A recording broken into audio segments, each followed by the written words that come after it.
Hello! Happy holidays! Holidays kasi napakatagal eh. Ang daming holiday kaya happy holidays. As of now, nandito tayo, ang certified turista. Ang lalaking walang pahinga, always on the go, always on the move. Kung nakikita nyo, napakaraming chicharon, chicharon bagnet.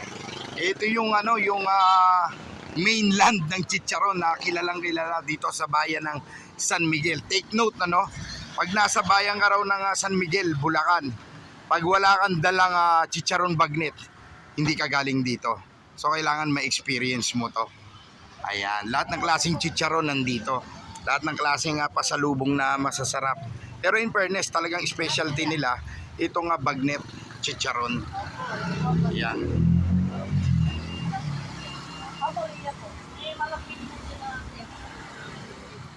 Gumora na naman tayo, samantalahin natin ang haba ng holidays. So ayan, nakita nyo, naka-uniform pa si wifey.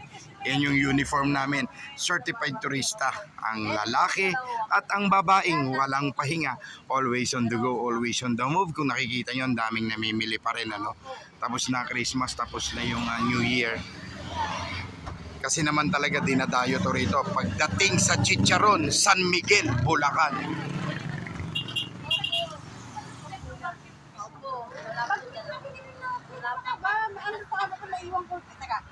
Ayan, nag-uusap pa silang magpinsan. Nag-uusap silang magpinsan kung ilang dosenang chicharon bagnet ang bibili nila.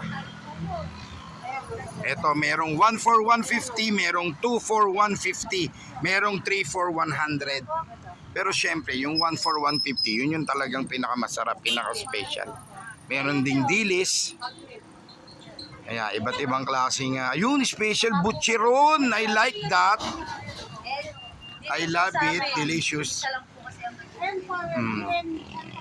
Ayan na, nagkumpulan na sila. Alam nyo kung ba't nagkukumpulan yan? Nag-uusap yan. Kung magkano tatawaran nyo nagtitinda. Kawawa naman nagtitinda to. Makukunat yung kaharap mo, ate.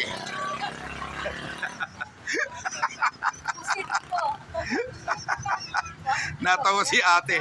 Pinagkukumpulan ka natin, makuunat lahat yan. Buti pa yung chicharon mo, malutong. Pero yung tatlong bumibili na yan, makuunat yan. O kita mo, patikim agad ang hinahanap. Wala pang binibili, titikim na.